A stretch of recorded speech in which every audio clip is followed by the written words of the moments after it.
बोलिए गणेश जी भगवान की जय। सिया रामचंद्र जी भगवान की जय। हनुमान जी महाराज की जय।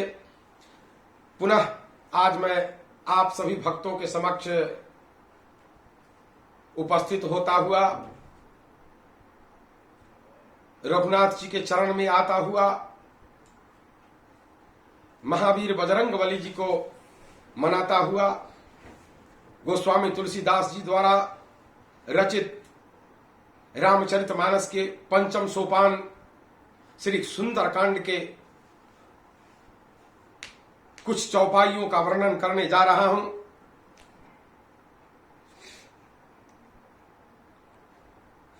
सबसे पहले हम लोगों को ये जानना होगा कि इस कांड का नाम सुंदर कांड क्यों पड़ा।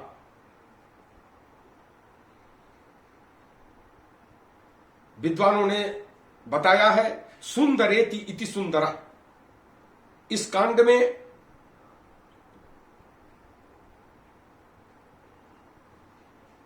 भाव विह्वल हो जाने वाली घटनाएं सबसे ज्यादा हुई है।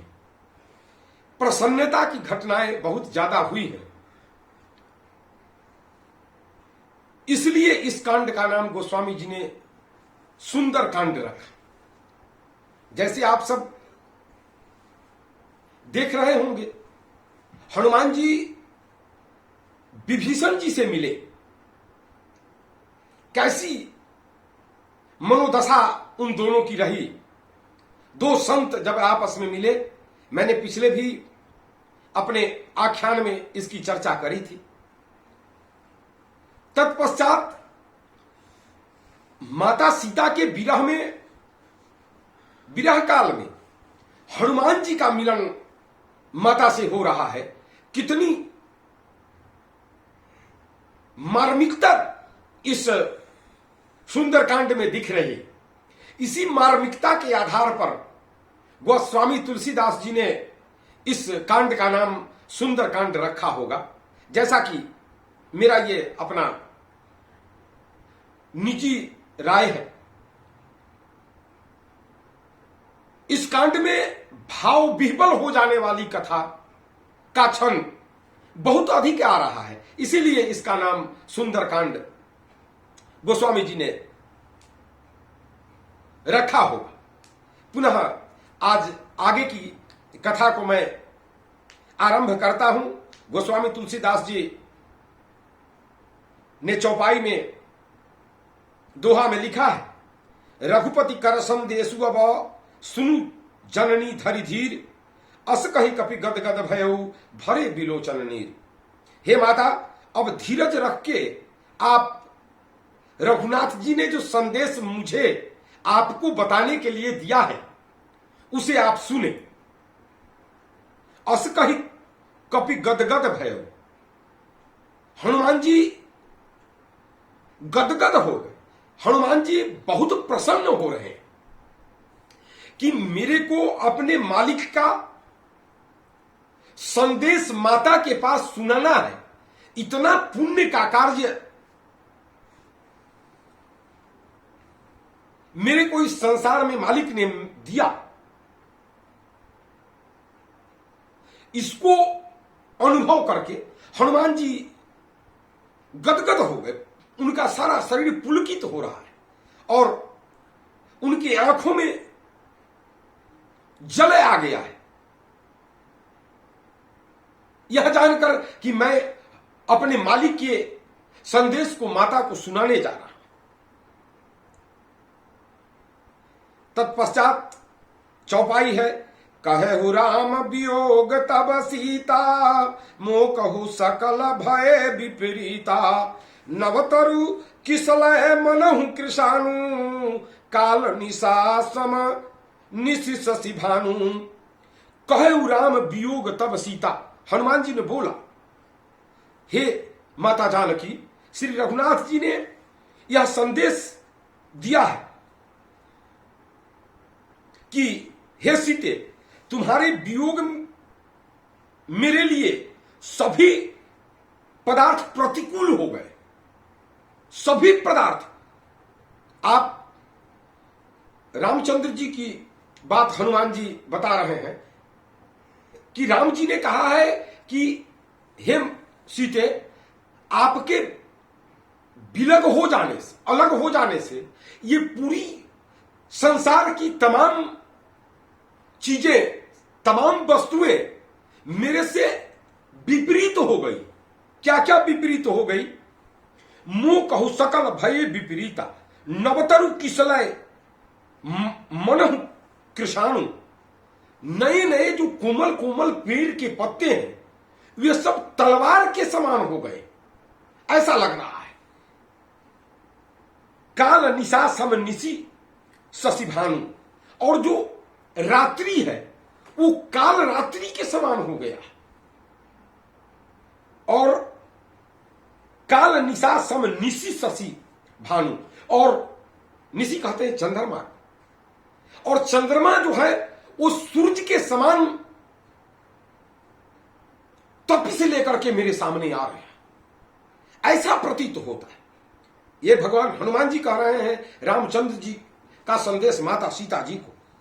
तत्पश्चात कुबलय विपिन कुंत बन सरिसा, बारिद तपत तेल जनु बरिसा, जे हित रहे करत तेहि पीरा, उरग श्वास सम त्रिविध समीरा।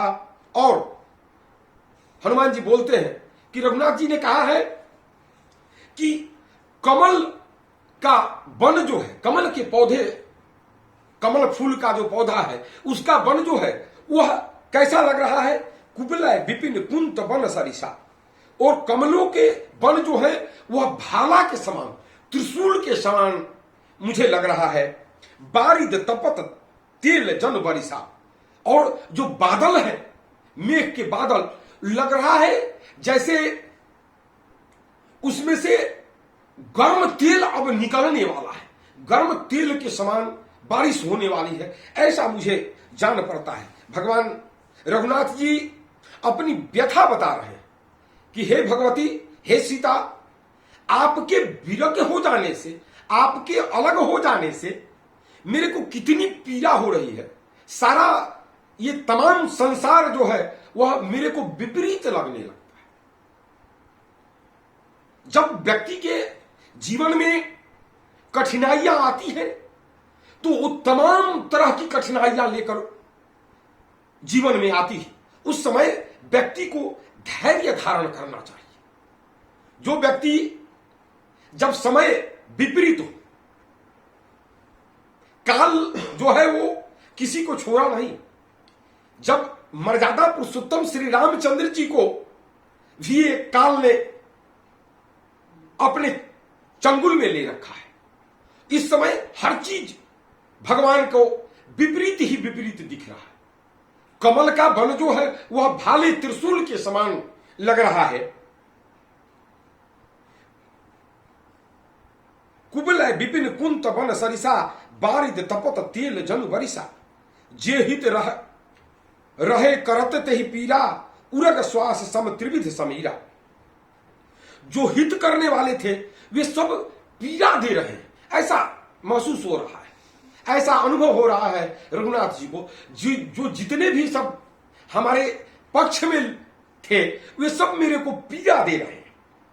त्रिविध, शीतल, मंद, सुगंध, तीनों प्रकार की जो वायु है वे सब क्या कर रहे हैं? वायु सांप के श्वास के समान लग रहा है कि विष छोड़ रहे हैं, ऐसा मानो प्रतीत हो रहा है। उरग श्वास सम त्रिविध समीरा। तत्पश्चात रघुनाथ जी कहते हैं हनुमान जी के माध्यम से, कहे हुते कछु दुख घटी होई, काहि कहो यह जान न कोई, तत्व प्रेम कर मम अरु तोरा, जानत प्रिया एक मन मोरा। कहे हुते कछु दुख घटी होई, ये ऐसा दुख आया हुआ है हे प्रिया, हे सीता जी। अपनी अर्धांगिनी को संबोधित करते हुए रघुनाथ जी बोलते हैं, कहे हुते कछु दुख घटी होई, ये ऐसा दुख आया हुआ है हे प्रिया कि ये किसी से मैं बोल भी नहीं सकता, ये मैं किसी से कह भी नहीं सकता। और दुख अपने दिल में समाया हुआ है। कही कहो यह जान न कोई, इसको मैं किसी से बोल भी नहीं सकता। तत्व प्रेम कर ममरु तोरा, जानत प्रिया एक मन मोरा। तत्व प्रेम, प्रेम का तत्व, प्रेम का रहस्य जो है वह मैं जानता हूं या आप जानती हैं। मैं कितना प्रेम आपसे करता हूं ये मैं जानता हूं, और आप कितना प्रेम मेरे से करती हैं ये आप जानती हैं। इस दोनों का रहस्य जो है वह तीसरा कोई नहीं जान सकता। ये मैं जानता हूं या आप जानती हैं। जानत प्रिया एक मन मोरा, यह मेरा ही मन जानता है कि मैं आपके वियोग में कितना पीड़ित हूं, मैं कितना दुखी हूं। तत्पश्चात गोस्वामी जी लिखते हैं, सो मनु सदा रहत तो ही पाही, जानु प्रीति रस इतने ही माही। प्रभु संदेश सुनत बैदेही, मगन प्रेम तन सुधि नहीं तेही। सो मनु सदा रहत तो ही पाही, ये मेरा जो मन है, ये मेरा जो मन है वो हमेशा आपके पास रहता है हे प्रिय। रघुनाथ जी वियोग में ये बात माता सीता से अब हनुमान जी के माध्यम से बुलवा रहे। कहते हैं कि कहु ते कछु, सो मनु सदा रहत तो ही पाही। ये मन जो मेरा है ये हमेशा आपके पास ही रहता है। जानु प्रीति रसु इतने ही माही, मेरे प्रेम का सार इतने में ही आप समझ लेना कि मेरा मन जो है वह आप ही में लगा रहता है। प्रभु संदेश सुनत बैदेही, ऐसा हनुमान जी के द्वारा सुनकर बैदेही विदेह राजा की पुत्री, अर्थांतर के विचार से राजा जनक की पुत्री माता सीता, प्रभु संदेश सुनत बैदेही, मगन प्रेम तन सुधि नहीं तेही। ऐसा सुनकर माता बैदेही, माता सीता जी के शरीर में सुधि नहीं रही। वो ऐसे रघुनाथ जी के चरणों में खो गई कि उनका शरीर भी पता नहीं चला कि मेरा शरीर कहां है। आगे कहते हैं गोस्वामी जी, कह कपि हृदय धीर धरु माता, सुमिरी राम सेवक सुखदाता। उरियानहु रघुपति प्रभुताई, सुनि मम बचन तजौ कदराई। तत्पश्चात पुनः हनुमान जी बोले, कह कपि हृदय धीर धरु माता। हनुमान जी ने बोला कि हे मां, आप धैर्य धारण करिए, धीरज बनाए रखिए। कहने का अभिप्राय है, मैं पहले भी बोल चुका हूं, जब व्यक्ति की परिस्थिति विपरीत हो तो उस समय व्यक्ति को धैर्य धारण करना चाहिए। जो व्यक्ति विपरीत परिस्थितियों में धैर्य को धारण करेगा वो व्यक्ति आगे चलकर के सफलता को प्राप्त करेगा। वही हनुमान जी बोल रहे हैं, कह कपि हृदय धीर धरु माता, सुमिरी राम सेवक सुखदाता। हे मां, आप हृदय में धैर्य धारण करिए और सेवकों को सुख देने वाले श्री रामचंद्र जी का स्मरण करें। जब जब मैं आप सबको भी ये निवेदन करूं, जब कभी भी परिस्थिति विषम हो, जब कभी भी आपत्ति की स्थिति जीवन में जान पड़े, आ जाए, तो उस समय रघुनाथ जी को याद किया जाना चाहिए, उनका सुमिरन किया जाना चाहिए, उनका भजन किया जाना चाहिए, उनका कीर्तन किया जाना चाहिए। जब भजन और कीर्तन होगा तो अस्वाभावी है कि वह जो विपरीत परिस्थिति है, जो विषम परिस्थिति है, वह बहुत ही छोटा होकर के समाप्त हो जाएगा। तो विपरीत परिस्थिति जब हो तो उस समय हम मनुष्य मात्र को भजन कीर्तन करना चाहिए, रघुनाथ जी को याद करना चाहिए, जप करना चाहिए, पूजा करनी चाहिए। ऐसा हनुमान जी यहां बता रहे हैं, सुमिरी राम सेवक सुखदाता उरे आनहु रघुपति प्रभुताई, सुनी मम वचन तदहु कदेराई। श्री रघुनाथ जी की प्रभुता को हृदय में लाइए। हनुमान जी बोलते हैं कि रघुनाथ जी के कृति को आप याद करें और उसको दिल में रखें और धैर्य धारण करें। धैर्य धारण करें, मेरे वचन सुनकर आपकी कायरता दूर हो जाए। आप रघुनाथ जी के यश का हृदय में गान कर, कैसी परिस्थितियों में रघुनाथ जी क्या क्या उन्होंने अपने जीवन में कार्य किया है, इन सबको याद करके आप अपने दिल के क्षोभ को समाप्त करें। ऐसा हनुमान जी मां सीता को बता रहे हैं। तत्पश्चात दोहा है, निश्चरणी कर पतंग सम रघुपति बाण कृषान, जननी हृदय धीर धरु जरे निशाचर जान, सियावर रामचंद्र की जय, पवन सुत हनुमान जी की जय। गोस्वामी जी कहते हैं निश्चर निकर पतंग सम, निश्चर जो है ये राक्षस जो है वो कैसे है, पतंग के समान। एक रात्रि में हम लोग बरसात के दिनों में देखते हैं कीड़ा एक पतंग वाला आता है, पंख वाला, और वो बिजली के रोशनी, या हम लोगों ने बचपन में लालटेन में पढ़ाई करी है, लालटेन के समीप आकर के वो लालटेन के शीशे में सट जाता था और वो मर जाता था। सैकड़ों की संख्या में, हजारों की संख्या में पतंग समान। वही बात यहां गोस्वामी तुलसीदास जी ने निश्चर निकर पतंग समा, निश्चर जो है वो कीड़े के समान, वो पतंग के समान है। रघुपति बाण कृषाण, और रघुपति जी का, रघुनाथ जी का वाण जो है वह अग्नि के समान। जननी हृदय धीर धरु, हे माता आप धीरज रखिए, धैर्य रखिए।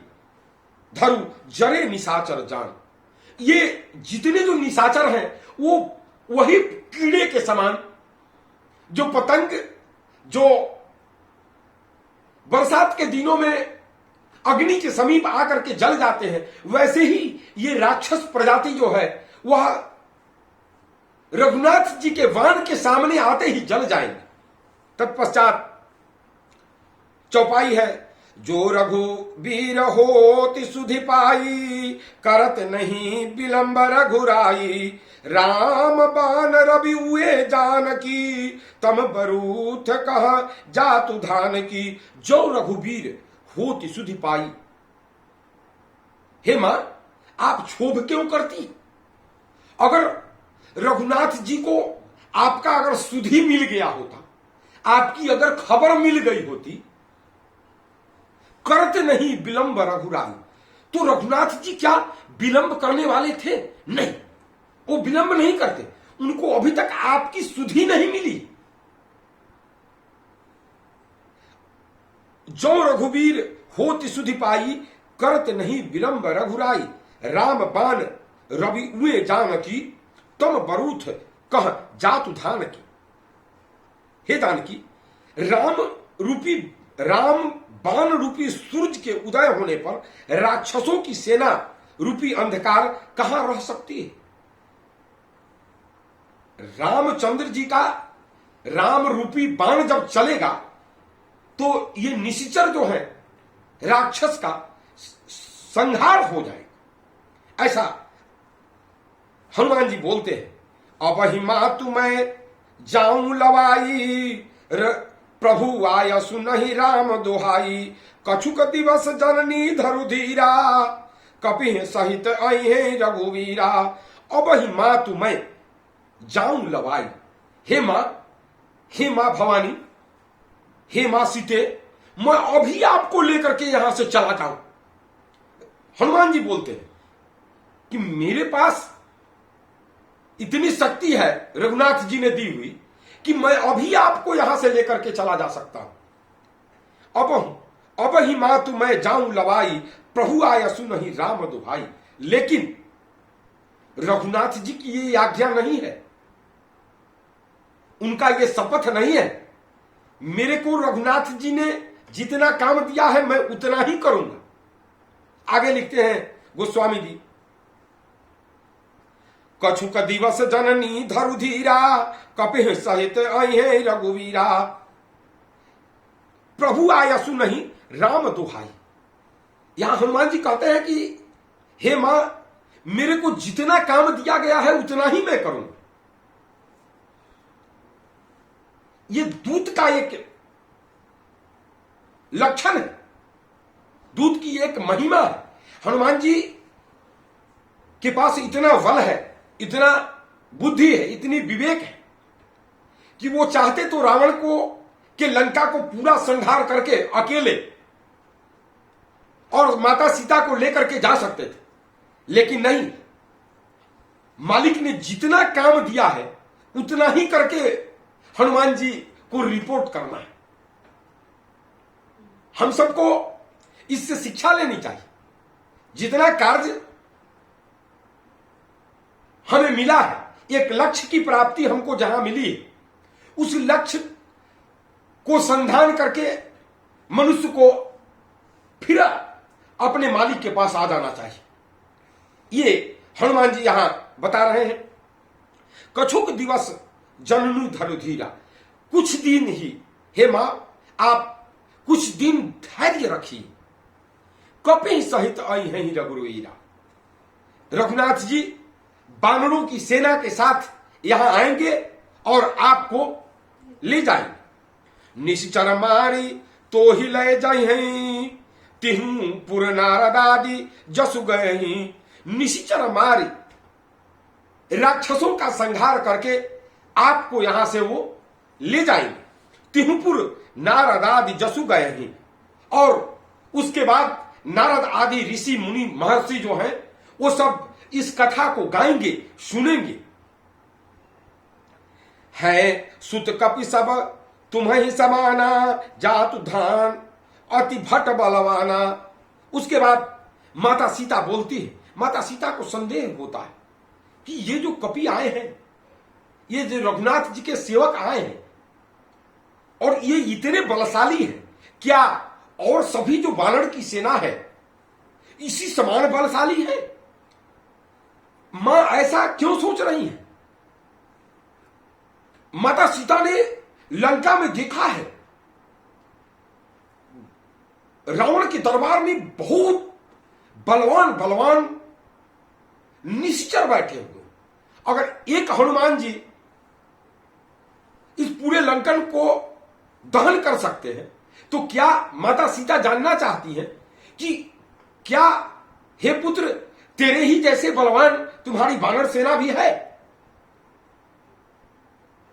जात धान अति भट बलवान, मूरे हृदय परम संदेहा, सुनी कपि प्रकट किन्ह निज देहा। मां कहती है कि हे पुत्र, हे हनुमान जी, मेरे को संदेह उत्पन्न हो रहा है। सुनी कपि प्रकट किन्ह निज देहा। उसके बाद जैसे माता सीता ने हनुमान जी से कहा कि मेरे को संदेह उत्पन्न हो रहा है कि आप क्या इस लंका के निश्चर का संहार कर सकते हैं? आपकी सेना, वानर की सेना आप ही के जैसा बलवान है। तब हनुमान जी ने सुनी कपि प्रकट किन्ह निज देहा। उसके बाद अब हनुमान जी अपना शरीर बलवान वाला दिखाए। कैसा शरीर था उनका? कनक भूधराकार शरीरा, समर भयंकर अति बलबीरा। कनक भूधराकार शरीरा, सोने के समान, पर्वत के समान उनका शरीर हनुमान जी का। भूधराकार शरीरा, समर भयंकर अति बलबीरा, जो युद्ध में शत्रुओं के हृदय में भय उत्पन्न करने वाला ऐसा शरीर हनुमान जी ने धारण किया।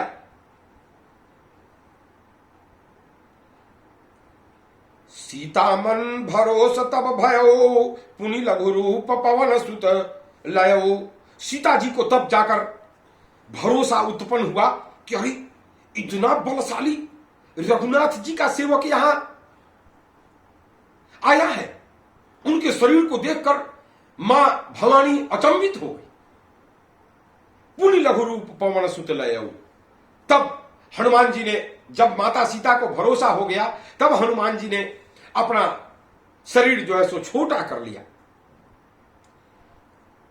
तब दोहा है, सुनु माता खागा मृग नहीं बल बुद्धि विशाल, प्रभु प्रताप ते गरुड़हि खाई परम लघु ब्याल। सियावर रामचंद्र की जय, पवन सुत हनुमान जी की जय। सुनु माता खागा मृग नहीं बल बुद्धि विशाल, प्रभु प्रताप ते गरुड़हि खाई परम लघु ब्याल। हे माता सुनो, बानरों में बहुत बल बुद्धि नहीं होती। ये बानर प्रजाति में बहुत बल और बुद्धि नहीं होती। प्रभु प्रताप ते गरुड़हि, ये तो रघुनाथ जी की कृपा है कि मेरे को इतना बल मिला हुआ। प्रभु प्रताप ते गरुड़हि खाई परम लघु ब्याल। ये प्रभु का प्रताप ही है कि गरुड़ पक्षी को, छोटा सर्प भी गरुड़ को खा सकता है। अर्थांतर के विचार से अत्यंत निर्मल व्यक्ति भी बड़ा बलवान कार्य कर सकता है जिस पर रघुनाथ जी की कृपा होती है। जैसे हनुमान जी पर रघुनाथ जी की कृपा हुई है। जा पर कृपा हरि के होई, ता पर कृपा करे सब कोई। जिस पर हरि की कृपा हो जाएगी, जिस पर रघुनाथ जी की कृपा हो जाएगी, उस पर सारे लोग कृपा करने लगते हैं। इसलिए हम सबको रघुनाथ जी के शरण में चलना चाहिए। रघुनाथ जी के शरण में चलते हुए उनका स्मरण करना चाहिए। विपरीत परिस्थितियों में हमेशा ज्यादा से ज्यादा सुमिरन किया जाए, भजन किया जाए, जग किया जाए, जप किया जाए, तो विपरीत परिस्थितियां जो हैं वो छोटी होकर के समाप्त हो जाती हैं। आज की कथा को मैं यहीं विराम देना चाहता हूं। आप सब भक्त और भगवान की मैं पुनः वंदना करता हूं। आप सब परिवार सहित स्वस्थ रहें, यही हमारी रघुनाथ जी से और महावीर बजरंग बली जी से निवेदन है। आप सब के समक्ष में कुछ रामचरितमानस की चौपाइयों का वर्णन कर पाता हूं। ये सब गौरीपुत्र गणनाथ की कृपा है मेरे ऊपर। ये सब हनुमान जी की कृपा है मेरे ऊपर कि मैं आप सब भक्तों के समक्ष कुछ बोल पाता हूं। तो आज की कथा को यहीं विराम देता हुआ मैं गणेश जी को याद करूं। सुमुखश्चै एकदंतश्च कपिलो गजकर्णकः लंबोदरश्च विकटो विघ्ननाशो विनायक धूम्रकेतुर्गणाध्यक्षो भालचंद्रो गजानन। हे गजानन, आज की कथा में आप मेरे संग रहे, मेरे जिह्वा पर निवास करते रहे और रघुनाथ जी के चरण में पड़े हुए हनुमान जी भी मेरे साथ रहे। इसके लिए मैं हनुमान जी को, रघुनाथ जी को बार बार नमन करता हुआ इस कथा को यहीं विराम देता हूं। आप सब भक्त प्रसन्न रहें, स्वस्थ रहें, यही हमारे भगवान से निवेदन है। बार बार मैं विनती करूं, हे भगवान, हमारे भक्तों को, इस संसार को आप स्वस्थता प्रदान करें, आप प्रसन्नता प्रदान करें और धर्म के कार्यों में हम मनुष्य मात्र को लगावे। यही मैं रघुनाथ जी से विनती करूं, हनुमान जी से मैं निवेदन करूं और गणेश जी से मैं वंदना करूं। बोलिए सियावर रामचंद्र भगवान की जय, हनुमान जी महाराज की जय। धर्म की जय हो, अधर्म का नाश हो, प्राणियों में सद्भावना हो, विश्व का कल्याण हो। ओम हर हर महादेव।